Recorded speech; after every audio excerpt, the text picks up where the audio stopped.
Just a week into the marriage, my husband hit me with divorce papers. I could say it was the fastest on record. How should I put an end to this marriage life? In front of the divorce papers, the conclusion I came up with was, my name is Jessica, 28 years old. My husband, Michael, is 4 years older than me. We were coworkers at the same work. Michael is well-educated, handsome, and highly competent at his job. His reputation among our colleagues is excellent, especially amongst the female staffs. He was considered a catch. Michael is so charming today as usual. Absolutely. Even when I make a mistake at work, he never gets angry but gently corrects me. Why is he so kind? The woman who marries such a man must be equally wonderful. His popularity echoed throughout the office, and at first, I was one of those women. I'm not especially beautiful, nor am I the type to take the initiative with men. On the contrary, I'm a shy person who follows my boss's instructions without any objections. So when he, who is far and away the most popular guy, asked me out, I was taken aback. Why me, when so many other women in the office were after him? I felt mysterious, but of course, there was no reason to refuse. After a year of dating, he proposed to me at a lovely restaurant with a beautiful city view. It was the moment my mundane life dramatically changed. A few days later, I was introduced to his mother, and I realized tearfully, I'm really going to marry this man. My first impression of my mother-in-law was a friendly and kind woman. She smiled warmly at me being nervous and started a conversation. Nice to meet you. You must be Jessica. Yes. Nice to meet you. I always appreciate Michael's help. Haha, don't be so nervous. I'm sorry. It's my first time in such a situation. My son's wife is such a cute lady. I'm also happy. Michael, you found a good woman. To my mother-in-law's words, my husband happily replied, right? I felt so blessed to become a part of this wonderful family. I genuinely thought so. As the wedding discussions progressed and the date of getting married was set, my husband confessed something to me. Jessica, I've been meaning to tell you that my mom is actually frail. What? Really? She seemed fine when we met before. I guess she was just trying to show her best in front of you. Normally, she barely leaves the house. I see. Did we push her too hard? No, she's fine. But there's something I'm a bit worried about. When I asked my concerned husband, what is it? He seriously asked me, Jessica, I beg you, please live with me at my parents' house. What? Why all of a sudden? I can't leave my frail mother alone. I know it might be a burden, but I can't stand to leave my mom living alone anymore. Michael.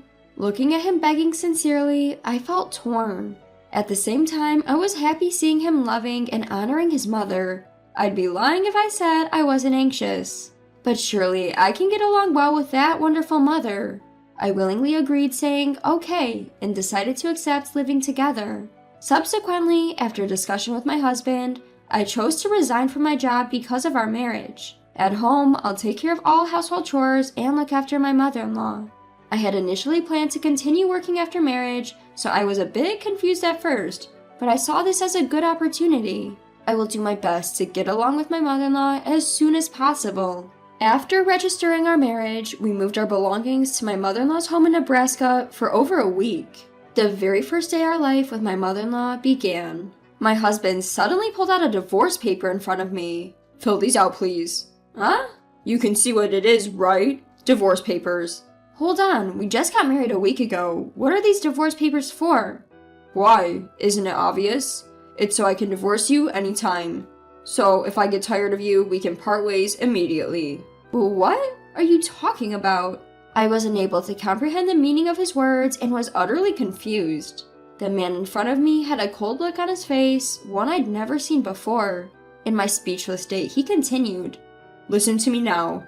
Now that we're married, you absolutely obey what I say. If you defy me even once, it's instant divorce. Got it? That's just not right. Keep your mouth shut. I, the top man in the office, married a mediocre woman like you. Stop fussing and just listen to what I say. In the end, coerced by my husband, I ended up signing the divorce papers. Watching the scene, my mother-in-law was smugly laughing. I couldn't quite understand the situation I was in. I love Michael, and I was overjoyed to tears when he proposed to me. But to think he was actually like this? He must have deliberately chosen me from among the many female employees because I seemed meek and wouldn't resist. He chose his marriage partner to make her his puppet. Did I really make the right decision in marrying him? Before I knew it, a crazy marital life had started. As a housewife, my daytime life became one-on-one with my mother-in-law. And to me, my mother-in-law nagged almost every day. What is this? Is this supposed to be my lunch? It's ginger pork and potato salad. I hate ginger, and I only eat macaroni salad. Go make it again. I'm sorry, you previously said you didn't have any specific likes or dislikes. Don't make excuses. Oh my, I wonder why Michael married such a useless woman.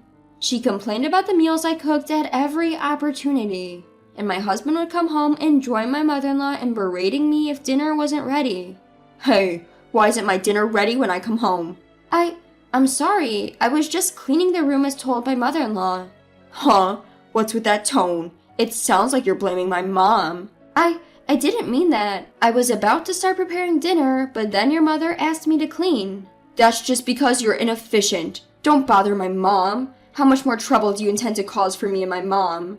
My husband would then demand, apologize to me and my mom, and required me to kneel down on the ground and apologize. Out of fear of my husband, I fell to my knees trembling. I'm sorry. Just do it right on the first time, you dunce. But the belittling didn't stop there. If I dared to take a break from house chores, my mother-in-law would splash me with cold water. It's cold! Mother-in-law, why would you do such a thing? No good daughter-in-law like you doesn't deserve a break. You stupid woman, get back to work. I'm doing my best. I cleaned the hallway just like you asked me to. Shut up! Stop making excuses. Make sure to dry the white spots properly, you hear me? Yes, I understand. As these days went on, my self-esteem steadily declined. Was it because I was such a failure as a wife that she would splash water on me and shout at me every day? Was it because I was such a terrible person that I deserved this? This would probably be called brainwashing. I was so manipulated by my husband and mother-in-law that I didn't even realize my own twisted thinking. I was desperately doing house chores to earn their approval. They didn't care and kept nitpicking at me. Look, there's dust accumulating here. Stop slacking off and get back to work. Even though my husband initially told me that my mother-in-law was physically weak, there was no such sign. She seemed to enjoy bullying me every day. In retrospect, living together with my mother-in-law was probably a lie my husband made up to make me a convenient housemaid.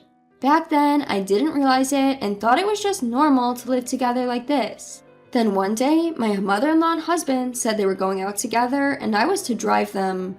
I could finally have some time for myself. As I was thinking this, Mrs. Miller, a friend of my mother-in-law who lives nearby, came by. As soon as she saw me, she asked in a serious tone, Hey Jessica, are you okay? Huh?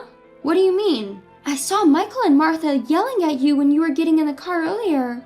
I heard Martha's loud voice when I passed by your house before. I've been worried about you. It seems she had noticed that I was being belittled. That's why she came to talk to me while my husband and mother-in-law were away.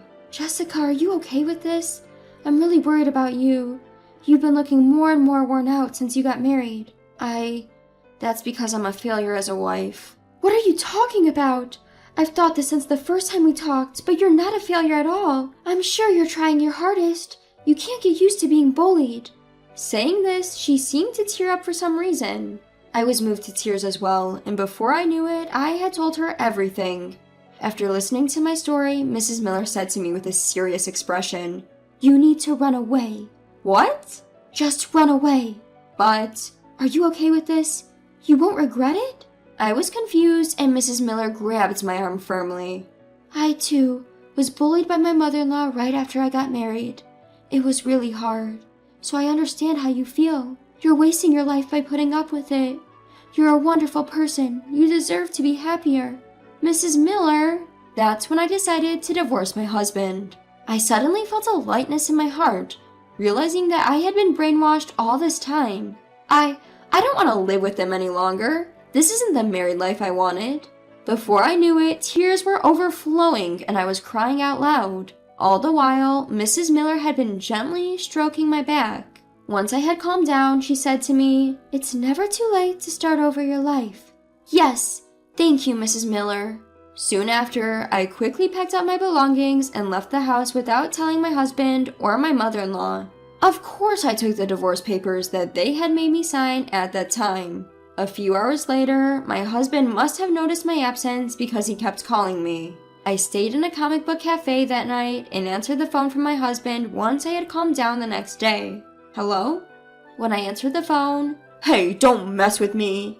I heard him yell immediately. "I'm not messing around. What do you want?" "Don't play dumb. Why aren't you answering the phone? And why aren't you home?" "Well, because I left, you know?" "Huh? You left?" He must think I don't have the courage to do such a thing. My husband continued, laughing it off. "What are you saying? Are you trying to get me to worry about you by running away from home? Stop doing stupid things like that." "I'm not trying to get you to worry about me. I left on my own decision. Is there a problem?" "You're gonna talk back like that. Just come home and do the housework. That's all you're good for, you stupid wife." Useless, stupid wife. How many times have I been subjected to such verbal abuse? I used to be heartbroken by such words, but I'm no longer afraid of them. My husband yelled at me as I stayed silent. "Get back here right now!" I retorted without missing a beat. "I'm not coming back. We're divorced, remember? So why should I have to come back?" "Huh? Divorced?" My husband was momentarily lost for words. He must have had the call on speaker because I heard my mother-in-law's voice say, "What?" from the other end. "Did you not hear me? We're not a couple anymore, so I have no reason to go back there." What are you talking about? I never agreed to a divorce."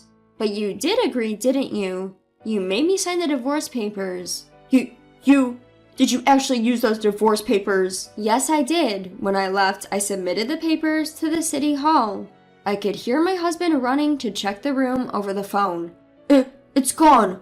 Mom, the divorce papers are really gone." "What? So she really filed for divorce?" "Damn it, why did this happen?" "What are you doing, you idiot son? It's pointless now." I'm sorry, Mom." After listening to their absurd conversation, I replied sarcastically, "I'm grateful that you had them ready for me to file at any time. Thanks a lot." Hold up. I didn't really want to divorce you." "Excuse me? What are you talking about now?" "I'm sorry for how I've behaved so far. Without you, Jessica, we're in trouble. Neither I nor my mom can handle the housework." As soon as he realized the divorce was final, my ex-husband changed his attitude and started apologizing profusely. I felt nauseous dealing with this man's endless selfishness. "Please, I'm begging you, come back." "Don't be ridiculous. There's no way I'm going back to you." "Why not? We loved each other, didn't we?" "Loved each other? You've got to be kidding. You and your mom brainwashed me. I'm the one saying no to you. Get it? Don't contact me again, you mama's boy." I abruptly ended the call and blocked my ex-husband and mother-in-law's numbers. That's how I cut off all ties with them. Later, I received a call from Mrs. Miller and heard about my ex-husband and mother-in-law's recent situation. Apparently, my mother-in-law's harassment has become the talk of the town, and her reputation plummeted since I left. She, who already had few friends, was now utterly alone. Everybody in town points fingers at her, even when just taking a walk outside, to the point where she hardly leaves her house anymore. Meanwhile, my ex-husband seems to be showing up at work every day in wrinkled shirts. Initially, others were concerned about him, but once I explained the situation to my ex-colleagues, his image dropped dramatically. He's now being looked down upon by those around him and has started to frequently miss work. I'm sure it's only a matter of time before he quits. This is the end of a man who used to be so popular with the female staff. I can't stop laughing. In the meantime, I found a job at a company through Mrs. Miller's connections. There's a lot to learn, but I'm enjoying my work at my new company. I can't thank her enough. "Jessica, I found a really good cake shop. Do you want to go sometime?" "Really? I'd love to." I continued to keep in touch with Mrs. Miller. I will definitely repay her for helping me out of my darkest times. With that in mind, I'm feeling grateful every day.